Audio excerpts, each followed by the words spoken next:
Ediciones Luciérnaga presenta este libro que habla, primero de los que componen la serie de apoyo a los volúmenes que publicamos. Con gran satisfacción ofrecemos la traducción de una conferencia que Elizabeth Kubler-Ross pronunció en 1980 bajo el título La muerte un amanecer. El libro ha tenido un gran éxito entre los lectores de habla castellana, pero quedan aún muchas personas a las que no ha llegado su mensaje. Para ellas queremos recordar que la autora nació en Suiza, donde se doctoró en medicina, ejercitándola después durante 25 años en los hospitales de Nueva York. En la actualidad vive jubilada, pero aún muy activa en Virginia. Continuamente se desplaza para dar a conocer su obra. Hemos pensado también en aquellos que, conociendo ya el libro, pueden querer oírlo de nuevo, sentados en su coche al regresar a su casa o en el aparato que nos acompaña en el fin de semana.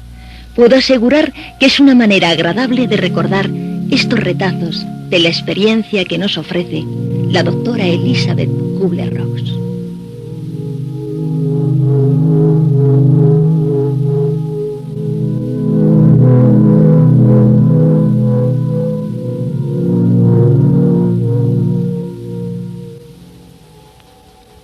Esta es la cinta que os prometí sobre la vida, la muerte y la vida después de la muerte. Voy a compartir con vosotros algunas de las experiencias y hallazgos de los últimos 10 años, desde que empezamos a estudiar seriamente el tema de la vida después de la muerte. Después de trabajar con pacientes moribundos durante mucho tiempo, resulta evidente que a pesar de tantos años de existencia humana, aún hemos llegado a una clara comprensión de la cuestión más importante, la definición, significado y objetivo de la vida y de la muerte. Quiero compartir con vosotros los resultados de estas investigaciones. Creo que ha llegado el momento en que debemos comunicar estos hallazgos en un lenguaje que ayude a la gente a comprender y a soportar la muerte quizá de un ser querido, especialmente en los casos de las muertes súbitas, cuando no entendemos por qué estas tragedias tienen que ocurrirnos a nosotros. Es también muy importante cuando tratamos de ayudar a personas moribundas y a sus familiares, y la cuestión se plantea de nuevo una y otra vez. ¿Qué es la vida? ¿Qué es la muerte? ¿Y por qué los niños, especialmente los niños, tienen que morir? No hemos publicado ninguna de nuestras investigaciones por varias razones. Hemos estudiado experiencias en el umbral de la muerte desde hace décadas, pero somos muy conscientes de que eso eran experiencias en el umbral y de que no podíamos compartir verdades a medias hasta que no supiéramos qué les había ocurrido a estas personas después de realizar la transición. Nuestra asociación Santi Nilaya ha publicado hasta ahora solamente una carta que yo escribí e ilustré en respuesta a un niño de 9 años del sur de Estados Unidos que tenía cáncer y que me escribió con una pregunta muy conmovedora. ¿Qué es la vida? ¿Qué es la muerte? ¿Y por qué los niños, especialmente los niños, tienen que morir? Le tomé prestados los colores a mi hija y escribí con ellos una carta en un lenguaje simple, comprensible para un niño de parvulario. Esta respuesta no solo fue muy positiva, sino que el niño se sintió muy orgulloso de tener un libro especialmente escrito para él, que podía compartir no solo con sus padres, sino también con los padres de otros niños enfermos. Como un regalo especial para nosotros, me dio permiso para publicarlo y quedar así disponible para ayudar a los demás. Para los lectores españoles, este es el libro que acompaña la cassette. Hace algunos años, la gente estaba mucho más en contacto con lo que la muerte significa y creían en un cielo o en una vida más allá de ella. Pero en nuestro siglo, cada vez son menos los que creen verdaderamente que la vida continúa después de la muerte del cuerpo físico. No es ahora el momento de analizar el por qué ha sucedido esto. Afortunadamente, estamos en la transición de una era de tecnología y ciencia a una nueva era de genuina y auténtica espiritualidad. No religiosidad, sino espiritualidad. Espiritualidad, que significa un despertar, darnos cuenta de que formamos parte del universo que ha sido creado, que alguien creó la vida y nosotros somos una parte importante que puede contribuir a su evolución.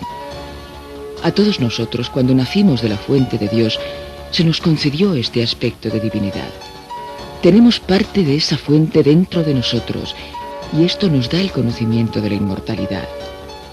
muchos empiezan a constatar ya que el cuerpo físico es solo la casa o el templo o lo que nosotros llamamos la crisálida, que habitamos por un cierto número de meses o años hasta que efectuamos la transición o lo que llamamos muerte. Entonces, rompemos esa crisálida y somos de nuevo libres, como una mariposa. Y ahora uso el lenguaje simbólico que utilizamos con niños moribundos y con sus hermanos. He trabajado con pacientes moribundos durante los últimos 20 años. Y debo decir que cuando comencé no estaba interesada en la vida después de la muerte. Tampoco tenía una idea clara de su definición, excepto, naturalmente, en el sentido médico del término. Cuando estudias la definición de la muerte, ves que solo incluye la explicación sobre el cuerpo físico, como si el hombre solo existiera en la envoltura. Yo era una de esas médicos científicos que nunca cuestionaba este hecho, y creo que solo se volvió importante en los años 60, cuando el trasplante de órganos, especialmente el hígado y el corazón, planteó la siguiente cuestión: ¿cuándo estamos ética, moral y legalmente muertos para así poder sacar un órgano de un paciente a fin de salvar la vida de otra persona? También se ha convertido en una importante cuestión legal en estos últimos años, en que el materialismo ha alcanzado el punto donde es tan primordial el tema de la prolongación de la vida. Podemos sacar un órgano de una persona demasiado pronto, cuando la familia aún cree que está viva, o podemos esperar demasiado y quizá a menudo prolongamos una vida innecesariamente. Las compañías de seguro también han añadido preguntas a este tema, como cuando en una familia hay un accidente y a veces es muy importante saber quién murió antes, aunque sea solo con unos minutos de diferencia. De nuevo el tema es el dinero y quién será su beneficiario.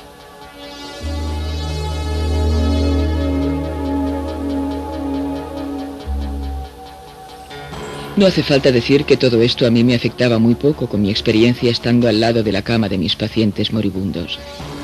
Yo era una persona muy escéptica, sin embargo, no pude por menos que observar algunas situaciones que ocurrían tan a menudo que empecé a preguntarme cómo era posible que nadie hubiese estudiado nunca las verdaderas cuestiones sobre la muerte, no por ninguna razón científica especial o para poder hacer uso de las conclusiones en el caso de un proceso judicial, sino simplemente por natural curiosidad.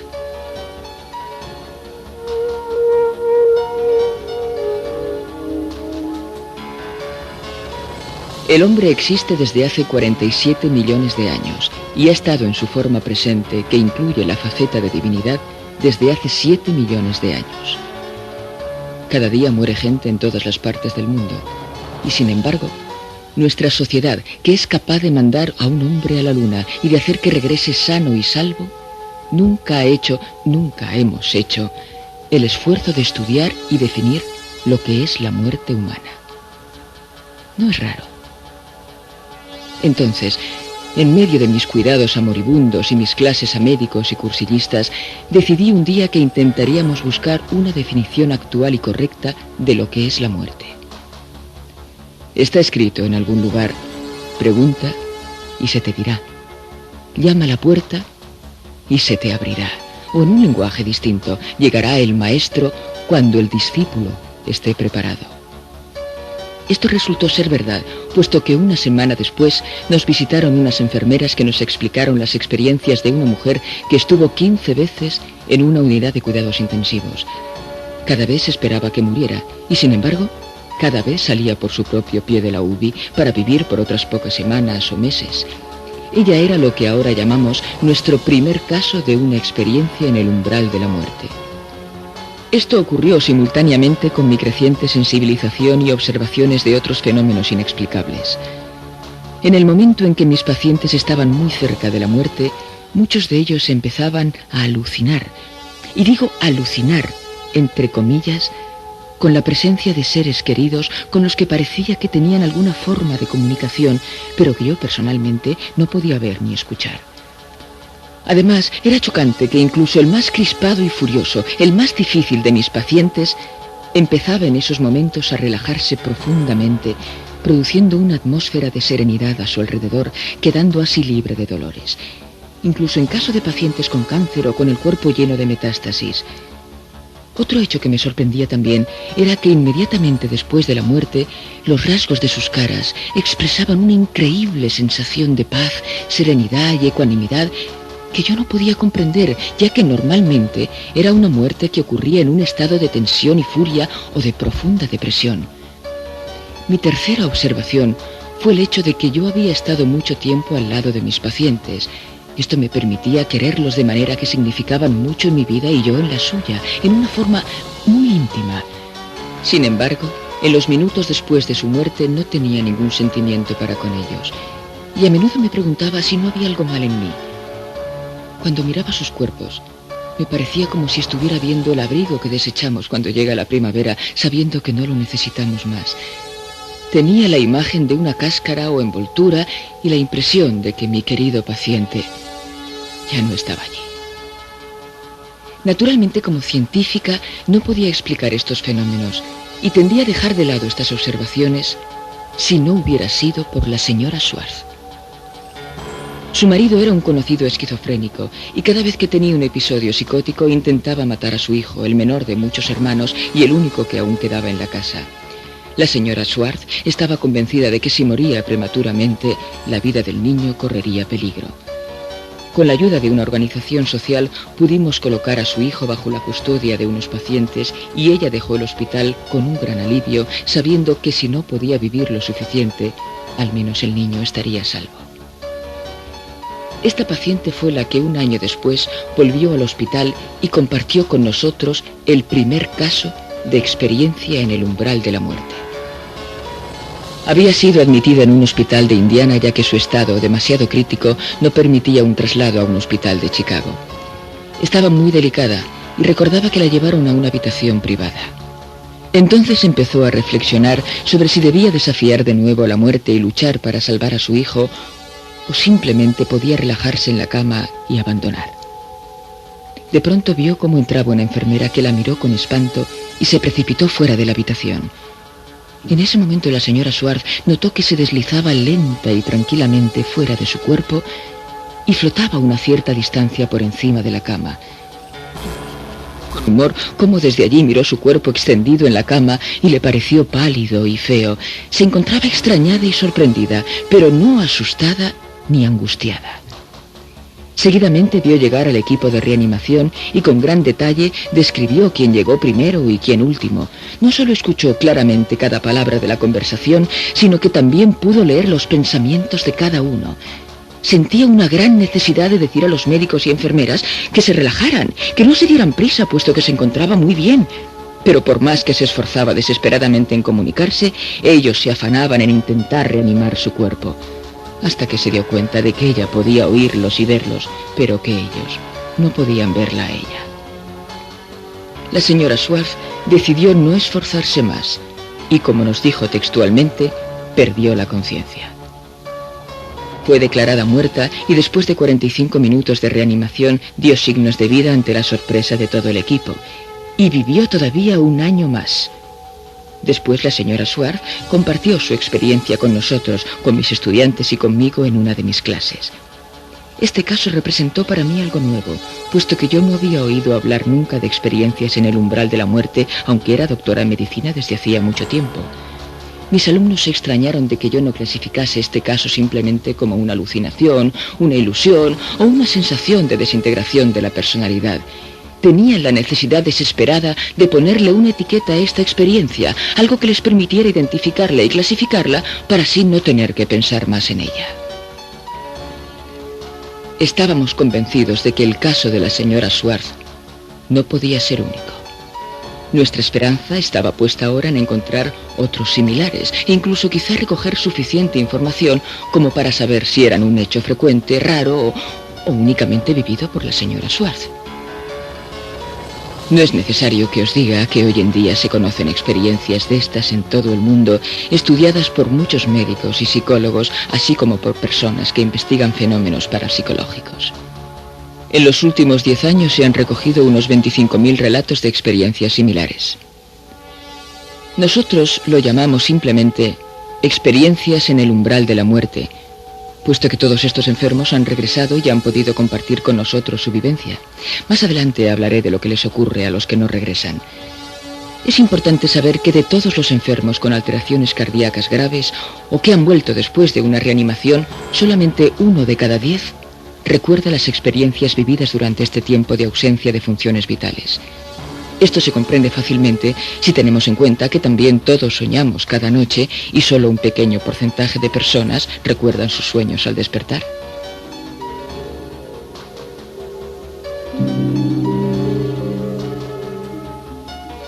Hemos ido reuniendo tales casos en varios países, aparte de los recogidos en los Estados Unidos, Canadá y Australia. La persona más joven tenía 2 años y la mayor era un hombre de 97.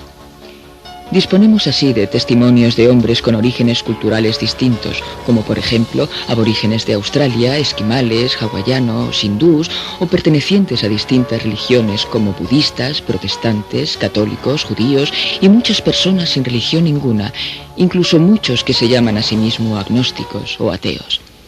Era importante para nosotros estar bien seguros no solo de que los resultados de nuestras investigaciones no estuvieran contaminados, sino además comprobar que se trataba de una experiencia humana única y que no tenía nada que ver con la religión u otros condicionamientos. Podemos decir después de todos estos años que verdaderamente no están limitados a un cierto medio social y que no tienen nada que ver con una u otra religión. Tampoco tiene ninguna importancia que el fenómeno tenga lugar después de un accidente, intento de asesinato, intento de suicidio o muerte lenta. Aproximadamente la mitad de los casos de que disponemos relatan las experiencias después de una muerte súbita, de forma que nuestros pacientes no tuvieron la posibilidad de prepararse o de esperar ningún acontecimiento.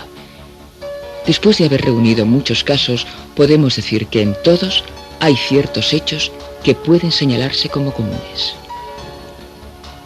En el momento de la muerte, los que ahora estáis escuchando esta cinta, experimentaréis la separación de vuestro yo real inmortal de su casa temporal, es decir, del cuerpo físico. Este yo inmortal, lo que llamamos también alma, o si utilizamos el lenguaje simbólico como hacemos cuando hablamos con los niños, podríamos compararlo a la mariposa en el proceso de liberarse del capullo.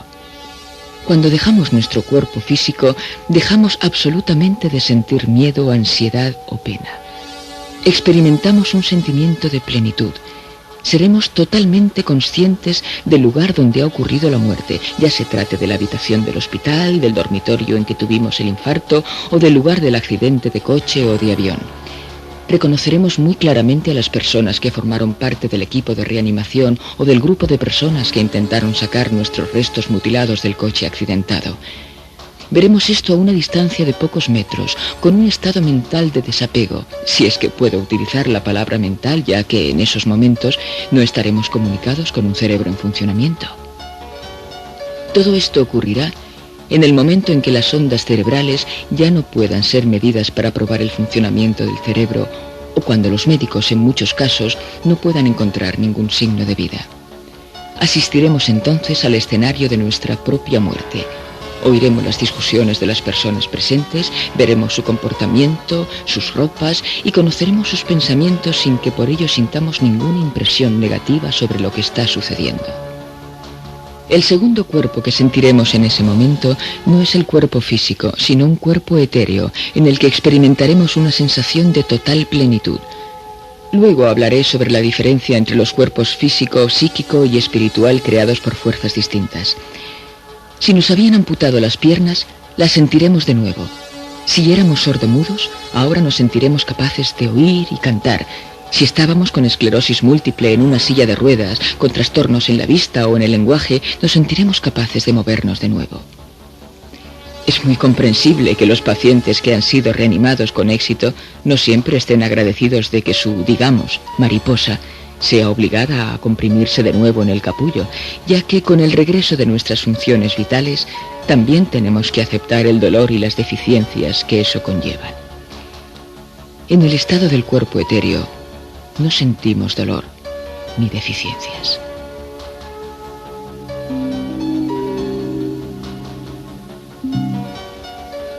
Muchos de mis colegas se preguntaban si estas experiencias no serían más que simples proyecciones mentales de los deseos del paciente, lo que parecía lógico y comprensible.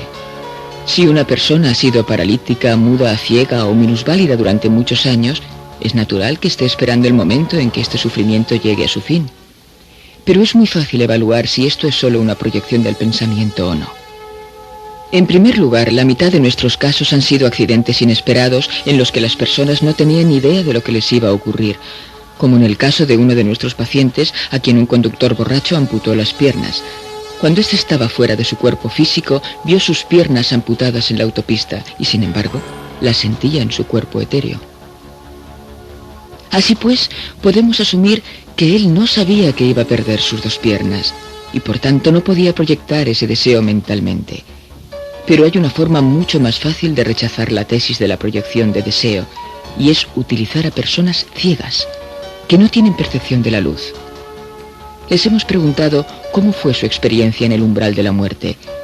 Si hubiera sido solo un sueño, no habrían podido describirnos el color del jersey, el diseño de la corbata o los más precisos detalles de dibujos, colores y formas de las ropas que utilizaban los presentes. Esto lo hemos hecho con personas totalmente ciegas, que no solo nos dieron los detalles de colores y formas, sino que nos describieron con precisión quién entró en la habitación y quién ayudó en la reanimación. Algo que una persona invidente nunca podría hacer. Aparte de la ausencia de dolor y de la experiencia de una plenitud física en un cuerpo al que llamamos cuerpo etéreo, es importante saber que en el momento de morir, nunca estás solo. Y hay 3 razones por las que nadie muere solo. Y cuando digo nadie, incluyo a la persona que muere en el desierto, a más de 100 millas de otro ser humano, o al astronauta que se halla solo en una cápsula en mitad del universo, pierde el rumbo y da vueltas en el espacio hasta morir. Hemos podido comprobar que nadie muere nunca solo, escuchando a niños con cáncer. Antes de morir, estos niños empiezan a ser conscientes de que pueden dejar su cuerpo físico y tener lo que llamamos una experiencia fuera del cuerpo. Todos podemos tener estos estados extracorpóreos durante ciertas fases del sueño, aunque pocos somos conscientes de ello. Los niños gravemente enfermos se vuelven mucho más sabios y espirituales que los niños sanos de su misma edad. Reconocen la capacidad de realizar estos viajes fuera de su cuerpo. Esto los ayuda a hacer la transición, a familiarizarse con el lugar al que van a llegar. Durante estos viajes, los moribundos, niños o adultos, experimentan la presencia de seres alrededor de ellos que los guían, que los ayudan. Los niños pequeños a menudo se refieren a ellos como a compañeros de viaje. La Iglesia los llama ángeles de la guarda. Muchos investigadores los llamarían guías. El nombre no es importante, pero sí lo es que sepamos que cada ser humano, desde el momento del nacimiento, que comienza con el primer soplo, hasta el momento de hacer la transición y terminar esta existencia física, está en presencia de estos ángeles guardianes, que nos guían, que nos esperan y ayudan en el momento de la transición de la vida a la vida después de la muerte. Es entonces también cuando nos encontraremos con aquellos seres que hemos querido y que nos precedieron en la muerte, como el niño que perdimos quizá muchos años antes, o una abuela, o un padre, o una madre, u otras personas que han sido significativas en nuestra vida. La tercera razón por la que no podemos morir solos es que cuando dejamos nuestro cuerpo físico, aunque sea temporalmente antes de morir, estamos en una existencia donde no hay tiempo ni espacio. Y en esta existencia podemos ir a cualquier lugar que escojamos a la velocidad de nuestro pensamiento. Tuvimos a la pequeña Susana, por ejemplo, muy enferma de leucemia en un hospital. Su madre la cuidó durante semanas y semanas. Susi, a pesar de su edad, sabía que iba a ser muy difícil dejar a mamá, que se pasaba el día a su cabecera y a veces explícita o implícitamente la miraba y le decía: «Hija mía, no te mueras, no me dejes, no puedo vivir sin ti». Al decir esto a nuestros enfermos, les hacemos sentirse culpables por morirse. Entonces Susi, que se había vuelto muy sabia, que durante sus sueños ya había dejado su cuerpo y sabía que podía ir a donde ella quisiera, le dijo un día a su madre: «Mamá, pareces muy cansada. ¿Por qué no vas a casa, te das una ducha y descansas un poco? Ahora me encuentro muy bien». Y la madre se fue. Una media hora después, la enfermera del hospital llamó a casa para decir: «Lo siento, señora Smith, su hija acaba de morir». Desgraciadamente, estos padres a menudo viven con una tremenda sensación de culpabilidad y vergüenza y se reprochan por no haber estado en el momento de la muerte con el hijo. Estos padres no saben ni comprenden que nadie muere solo. La pequeña Susie había roto los lazos terrestres y estaba preparada para dejar su crisálida y para poder viajar junto a papá o mamá o con quien ella quisiera estar libremente, a la velocidad del pensamiento.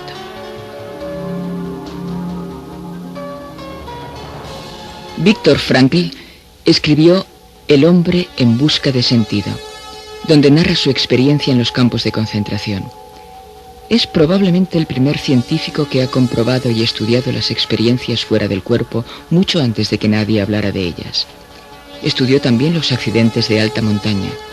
Durante la caída, los alpinistas, por espacio de pocos segundos, veían pasar ante sus ojos las escenas más significativas de sus vidas. La misma experiencia confirmaban los que estuvieron cerca de la muerte por ahogo o en momentos de gran peligro. Muchos nos han pedido pruebas concluyentes sobre la existencia de los guías espirituales o ángeles de la guarda, o sobre estos viajes extracorporales, o sobre la presencia de seres queridos, pero la cuestión es cómo probar científicamente una afirmación repetida tan a menudo. Como psiquiatra, para mí era chocante pensar que miles de hombres sobre la Tierra tenían la misma alucinación en el momento de la muerte. Después de todo, debíamos encontrar la manera de probar si no había algo de verdad en estas historias. Intentamos, pues, hallar los medios para verificar estas afirmaciones y poder demostrar su exactitud o desecharlas sencillamente como proyecciones de deseo o alucinaciones.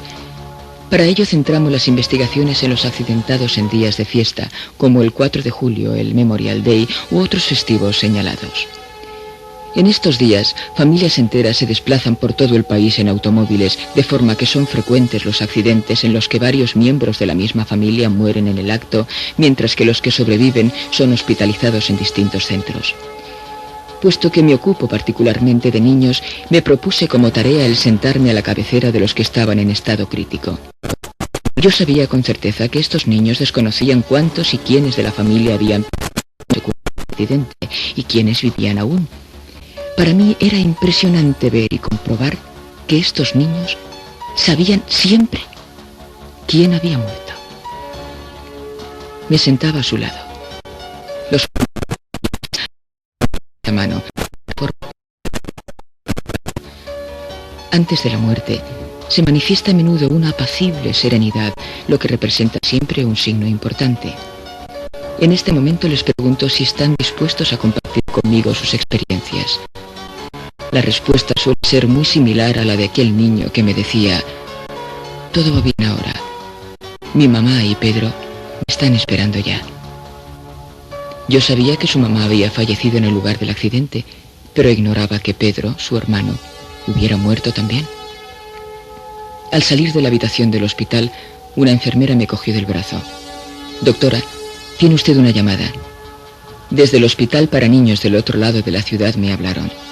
Doctora, lamento comunicarle que el niño Pedro ha muerto hace unos minutos. Durante todos estos años en los que hemos reunido tales casos, no hemos encontrado nunca un niño que en la inminencia de la muerte mencionara el nombre de alguien de su familia que no hubiera fallecido, aunque solo fuera con unos minutos de diferencia. Para mí estos hechos solo tienen una explicación.